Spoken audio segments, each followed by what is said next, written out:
Narito tayo ngayon upang matunghayan ang nakakakilig, napaka-sweet at talaga namang napaka-trending na istorya ni Kalingap Tata at Ate Marjo.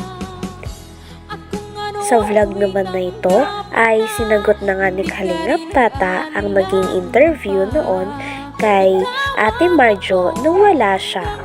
Nasagot naman niya ay kinonfirm niya din na magkakaroon na nga ng tambalan na Marta, Marjo at Kalingap Tata. Sa tambalan naman na ito ay sabi ni Kalingap Tata ay dapat talaga nilang abangan sapagkat may mga scene na talagang pinaghahandaan ni Kalingap Tata kaya naman nagpapa-abs daw siya sapagkat sabi din ni Ate Marjo ay more abs pa daw. Kaya naman ang kanyang workout ay ginagawa niya na nga every morning at talagang pinaghahandaan niya na ang nalalapit na pagtatambalan nila. Sinabi din ni Ate Marjo sa nakaraan na vlog na sana daw mag-ingat si Kalingap Tata. Kaya naman nakarating din ito kay Kalingap Tata at sinabi niya na talagang mag-iingat daw siya sapagkat excited na sila sa magiging tambalan nila.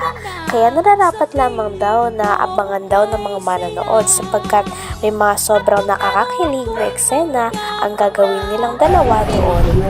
Nasabi din niya doon bro na kailangan mo daw magpalaki ng abs. Uy, yun nga, grabe pinaghirapan nga bro.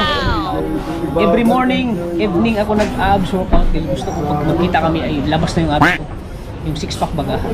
Gusto ko ilabas ko na makita niyo. Kasi may ano kami, na kami na nakauban. Ay, grabe. Kakaiba yan ah. Mukhang Abangan nila. kahit ako excited ako dyan ah. Marami pa kayong eksena na abangan sa amin.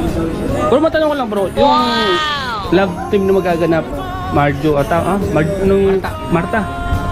Kaninong channel i-upload? Siyempre sa akin. Sa'yo? Sa akin. Ako yung magdidirect, ako yung mag-artist. Style Coco Martin? Oh, Coco Martin yung ano ko, pangbanat tigan ko. Grabe, kabang-abang yan bro ah. At may mga sinabi pa siya doon na yung nakakapagpakilig na nagsabi niya, di ba natanong siya na mayroon ka bang gustong sabihin kay Tata? Mayroon ka bang gustong sabihin sa kanya? Ano sabi niya doon? Sana lagi siyang mag-ingat. Yun! No? Yun ang lagi kong iniisip eh. Napakaraming manonood na nga ang nangungulit kay Kalingap Tata kung kailan daw nila gagawin ang mga vlog nila tungkol sa kanilang love team.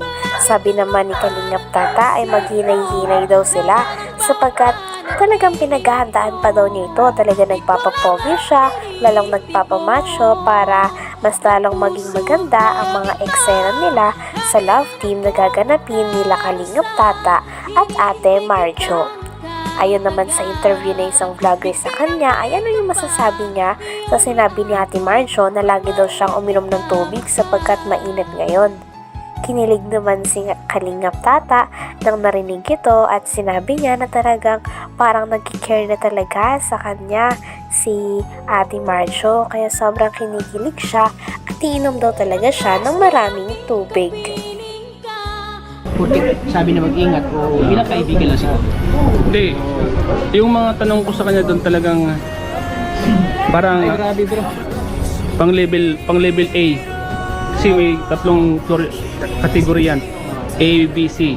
Pang level A yung mga tanong ko sa kanya. Tapos mga sagot ko sa akin, pang level B. Oh, grabe. Oh. No? Nakaiba yung tanong ko. Natawa na lang siya doon eh. Pero ano, may mali ba kung sinabi doon? Wala naman. Okay naman yung mga tanong ko. Talagang ano talaga, yung para sa akin na ano siya. Para sa'yo, yung para sa'yo, lahat ng ginawa para sa'yo. Lahat ng ginawa mo ay gusto mo na mapalapit siya sa akin. Yun, tama yun. Lahat ng sinabi ko doon talagang Kung sinabi ay para sa'yo yun bro. tumpak yun na. Tumpak yun. At siyempre yung mga manonood natin, nag-aabang sila. Ay grabe, nag-aabang na yung manonood natin. Kailan daw gagawin? Sabi ko, wag hintay lang kayo kasi nagpapagwapo pa ako. Mahirap naman punta tayo, madungis yung mukha natin.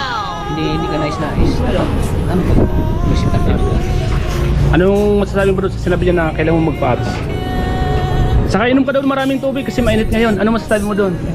Oo, siyempre inom tayo kasi mainit yan eh. Sinabi ba ganyan yun ah? Malapit na kasi yung summer kaya Ayon pa nga kay Kalingap Tata ay talagang matagal na nga siyang single sapagkat bihira lamang daw siya magkagusto sa isang babae. Ngunit nung nakita niya daw si Ate Marjo, talagang parang nabihag ang kanyang puso. Kaya naman talagang hinarana niya kaagad ang dalaga at gusto niya nang maka-love team ito. Kaya naman sa mga nag-aabang daw ay abangan pa daw nila ang magiging unang vlog nilang dalawa ni Ate Marjo. Dahil for sure, napakarami daw nakakakilig ng mga scene at marami daw talaga silang aabangan dahil si Kalingap Tata din ang magdadirect nito at sa channel din ni Kalingap Tata i-upload ang kanilang mga vlogs at mga nakakakilig na videos. Sa tagal mong naging single bro, baka ito na yung tamang babae para sa'yo. Ano masasabi mo doon? Siyempre kung kalubin mo ng Panginoon, pag kalubin mo ng Panginoon na ibigay sa atin ng babae para sa atin ay tanggapin natin. Yan ay pagpasalamatan.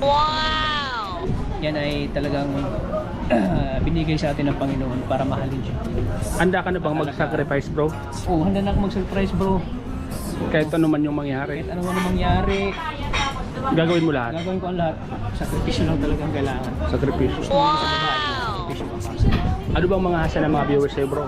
Asahan ng mga viewers, ang asahan nila ay talagang gagawin namin ang best namin na para kayo ay ikiligin. Ano masasabi mo dahil marami na naghihintay? Sa mga marami naghihintay dyan, abangan nyo po. Hindi na kayo baka mapabayaan yung mga trabaho nyo, nakapapanood. Abangan nyo po ang magaganap po sa Marta. Sa ngayon bro, Kalingap Tata, may anong paghahanda ang ginagawa mo? Siyempre, ang paghahanda po na ginagawa ko, siyempre nag-workout ako, nag-gym ako para ma-push ito yung katawan ko. Kasi sabi niya, gusto niya magkaroon ako ng abs. So, pinaghanda ko yun, nag-gym ako every evening, nag-gym ako. Siyempre, inom ng mga vitamins para lalo kayo maging blooming. Tinanong pa nga si Kalingap Tata kung sure na daw ba talaga siya kay Ate Marjo at sagot naman ni Kalingap Tata ay oo daw. Sapagkat bihira lang daw talaga siya makikita ng babae na katulad ni Ate Marjo na isang simple at walang kaarte-arte na babae at go with the flow lang at para sa good vibes. Kaya naman talagang excited na rin siya na makatrabaho at maka-love team si Ate Marjo. Talagang gagawin niya daw ang lahat at hindi daw siya susuko sa mga pagsubok. Talagang kitang-kita natin na ready na nga si Kalingap Tata sa mangyayari na love team sa kanilang dalawa ni Ate Marjo. Kaya naman abangan na lang daw natin kung kailan daw nila i-upload ang kanilang pinakaunang video at sana magustuhan nila dahil marami nga daw hinahanda si Kalingap Tata na mga nakakakilig na scene nang sa ganon ay maraming kiligin ng mga fans at manonood sa kanilang dalawa. Handang-handa na daw siya at wala na daw talagang atrasan dahil pinaghahandaan niya na ang mga pagsubok na mararanasan niya o sasabihin ni Ate Marjo. Kaya naman sabi nila ay kinikilig na nga daw sila kahit wala pa ang video. Kaya tsak na napakamaraming tao at mga fans ang manonood sa kanilang dalawa dahil talagang papatok daw ang kanilang love team, sabi na nag-interview na vlogger. Totoo ba yung nararamdaman mo sa kanya bro? Siyempre naman. Totoo. Sa nararamdaman mo na yan bro, ano man mangyari o ano man yung maging kainatnan, tanggap mo pa rin ba siya? O ano man yung siyempre may mga pagsubok na darating dyan. Siyempre, handa ka bang magtiis? Oo, handa ako magtiis bro. Para sa kanya bro, handa ako magtiis. Titiisin ko ang lahat para sa kanya. Talagang tinaman ka sa kanya bro, ano? Oo. Kakaiba ka. Kakaiba. Ikaw yung unang tingin mo pa lang sa babaeng nagustuhan mo, parang siya na. Oo, kasi bihira lang ako magkagusto. Bro, bihira ako magkagusto sa babae. Yan, alam mo, yung first, ano pa lang. Hanggang dito na lamang muna ang ating nakakakilig, napaka-sweet at talaga namang nagtitrending na istorya ni Kalingap Tata at Ate Marjo. Maraming salamat sa inyong panonood. Hanggang sa muli. Bye!